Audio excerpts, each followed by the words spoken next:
wabarakatuh. Jumpa kembali pemirsa Garda TV dengan saya. Saat ini kembali kita berada di Mapolres Siak dalam rangka ekspos kasus juga. Hari ini ada 2 kasus yang diekspos. Yang pertama adalah kasus pembunuhan, yang kedua kasus penganiayaan berat. Baik, untuk selanjutnya pemirsa sekalian, mari kita ikuti keterangan dari Kapolres Siak, AKBP Dodi Ferdinand Sanjaya. Terima kasih. Selamat pagi dan salam sejahtera untuk kita semua yang saya hormati rekan-rekan media. Alhamdulillah pagi hari ini kita bisa berkumpul bersama-sama di sini dalam rangka rilis pengungkapan perkara atau tindak pidana pembunuhan dengan disertai perbuatan cabul, dan yang kedua tindak pidana penganiayaan berat yang terjadi di kilometer 55 beberapa waktu yang lalu. Akan saya sampaikan untuk perkara yang pertama, yaitu pengungkapan tindak pidana pembunuhan anak di bawah umur disertai dengan dugaan perbuatan cabul. Nah, jadi kejadian ini kita ketahui pada tanggal 17 Juli tahun 2020. Itu sekitar pukul 7.30 di Jalan Raya Pulut, Kampung Pinang Sebatang Timur, Kecamatan Tualang, Kabupaten Siak, tepatnya semak-semak yang berada di belakang kuburan Muslim. Ini diketahui pertama oleh rekan-rekan kita dari Polsek. Pak Kapolsek turun langsung ke TKP bersama anggotanya untuk melakukan olah TKP. Dari situ kita cari informasi, ternyata memang sehari sebelumnya ada laporan anak hilang dari warga. Dari tanggal 16-nya itu ada laporan dari warga yang anaknya hilang. Nah, ternyata kita pertemukan dengan orang tua korban dan dinyatakan betul itu adalah anaknya. Setelah itu kita melakukan penyelidikan untuk mengungkap perihal apa yang terjadi. Korban kita bawa ke rumah sakit untuk kita lakukan otopsi. Kita bawa ke rumah sakit Bayangkara. Dari hasil otopsi diketahui bahwa ada beberapa memar bekas pukulan benda tumpul di wajah dan ada bekas cekikan di leher. Namun yang penyebab kematian adalah bekas sayatan di leher.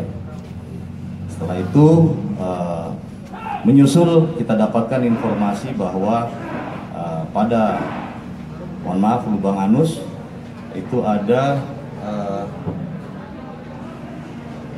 luka lecet, ya Pak.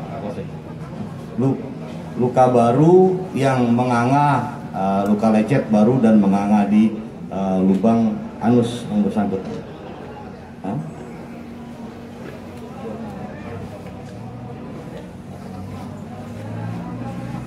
Jadi luka lecet pada anus corong atau berbentuk corong atau funnel shape ya, akibat kekerasan tumpul.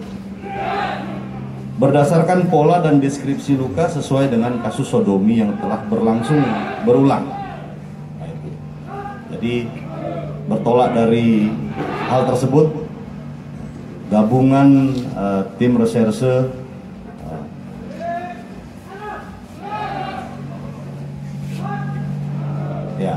tim Serindit King Polres Siak bersama Polsek Tualang melakukan penyelidikan, mencari informasi terkait dengan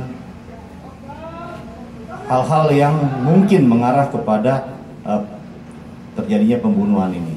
Nah, setelah itu kita dapatkan informasi bahwa terduga tersangka ini ada di daerah Nia Selatan. Kita berkoordinasi dengan Polres Nia Selatan dibantu dengan Polres Nias. Kita berkoordinasi dengan rekan-rekan polisian dari Polres Nias untuk mencari keberadaan tersangka, dan alhamdulillah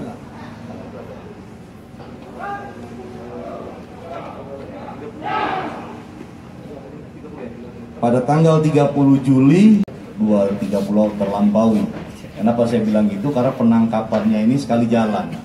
Nah, ini tindak pidana ini terjadi pada hari Sabtu tanggal 4 Juli 2020 sekitar pukul 22. Lokasinya atau TKP di areal perkebunan inti 3 PTPN 5 C Buatan Desa Sawit Permai, Kecamatan Dayun, Kabupaten Siak, atau kilometer 55 yang kita akrab dikenal dengan kilometer 55. Korban saudara AM ya, atau saudara AZ lah.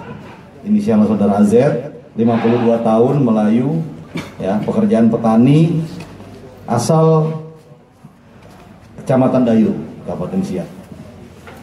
Kondisi korban pada saat kejadian, saat ditemukan, jadi kita mendapat laporan, Kasat Reskrim langsung menuju ke TKP. Pada saat itu korban sudah dalam keadaan tergeletak pada sebuah lubang dengan kondisi luka-luka pada bagian kepala, kedua tangan dan kedua kaki. Ini luka-luka bacok, diduga menggunakan senjata tajam. Nah, itu kondisinya sudah tidak sadar. Setelah itu kita cari informasi, memang pada saat itu tidak ada saksi-saksi, saksi itu hanya yang menemukan korban saja. Nah, kronologis kejadian yang kita dapatkan setelah kita mendapatkan pelakunya, jadi antara pelaku dengan tersangka ini saling mengenal,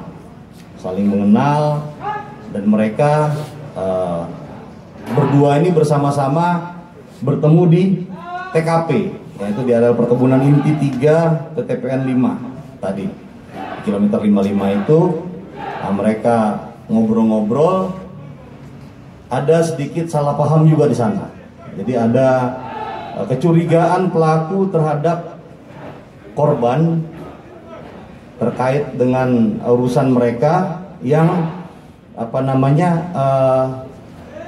tidak diterima oleh pelaku ini, sehingga pada saat korban sedang nelpon sedang asik menelpon, di dalam gubuk itu ada parang tergeletak. Pelaku langsung ambil parang dan membacokkan parang tersebut kepada korban, sampailah terjadi kita temukan itu korban itu. Dan memang pada saat kita cek urinnya positif ya, urinnya positif. Dan dia sendiri mengakui pada saat bertemu sedang dalam atau di bawah pengaruh narkoba pada saat itu. Jadi yang bersangkutan ini bisa kita kategorikan ada pengaruh narkoba pada saat melakukan perbuatan penganiayaan berat tersebut. Nah, itu tersangka ini tunggal ya. Jadi kita lakukan upaya-upaya penyelidikan untuk mengetahui apa yang terjadi, karena pada saat itu korban masih belum bisa kita mintai keterangan. Kondisinya dalam kondisi luka berat dan dirawat di rumah sakit.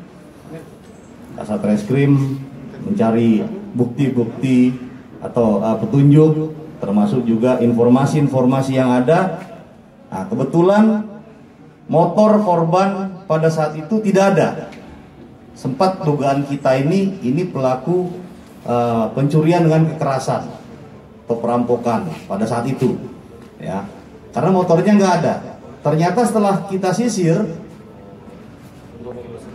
di kilometer 11, ternyata ada warung yang melaporkan bahwa ada motor nih Pak, tadi ada orang nganter motor ke sini, tapi orang itu buru-buru pergi dengan ciri-ciri seperti ini. Nah, itu dia ya. Nah, jadi kita duga itu dia yang nganter itu tersangka, tapi karena memang si warung ini nggak kenal, dia bilang, Pak, saya titip motornya di sini sebentar, nanti ada yang ngambil. Nah, ini minta dijemput dengan seseorang. Akhirnya motor itulah kita dapatkan, kita cocokkan dengan keluarga korban bahwa ternyata itu memang benar motor korban yang sempat dibawa pelaku keluar dari TKP untuk ke warung tersebut. Nah, motor itu dititipkan di warung. Nah, dari situ berarti dugaan kita yang tadinya menyangka atau menduga motifnya adalah perampokan agak sedikit terbantah. Kita coba lagi kita gali, akhirnya kita dapat informasi bahwa pelaku penganiayaan adalah yang bersangkutan ini, tersangka yang depan kita ini, yang merupakan teman korban.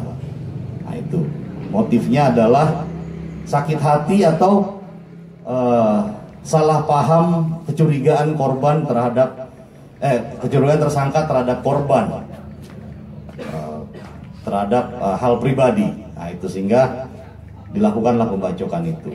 Nah, selesai melakukan pembacokan itu, penganiayaan berat itu, tersangka melarikan diri ke wilayah Medan. Nah, pada saat anggota kami sedang melakukan upaya pengejaran kepada pelaku pembunuhan yang ditualang tadi di Nias, kita juga mendapat informasi terjadi di wilayah hukum Polres Siak. Yang pertama tentang pembunuhan seorang anak umur 8 tahun, anak laki-laki, yang ternyata orang-orang terdekatnya masih ada ikatan kekerabatan, dan orang ini juga pernah tinggal di rumah orang tua si korban ini. Kemudian yang kedua itu kasus penganiayaan berat, juga dilakukan oleh orang yang bukannya tidak dikenal, tapi justru dia hari-harinya berteman baik, tapi karena berselisih paham sampai akhirnya terjadi penganiayaan berat. Dari dua kasus ini pesannya adalah kita harus selalu waspada, karena ternyata kejahatan itu ada di mana-mana dan bahkan bisa dilakukan oleh orang-orang terdekat yang berada di seputaran kita. Jadi pemirsa Garda TV, tetap waspada karena kejahatan ada di mana-mana.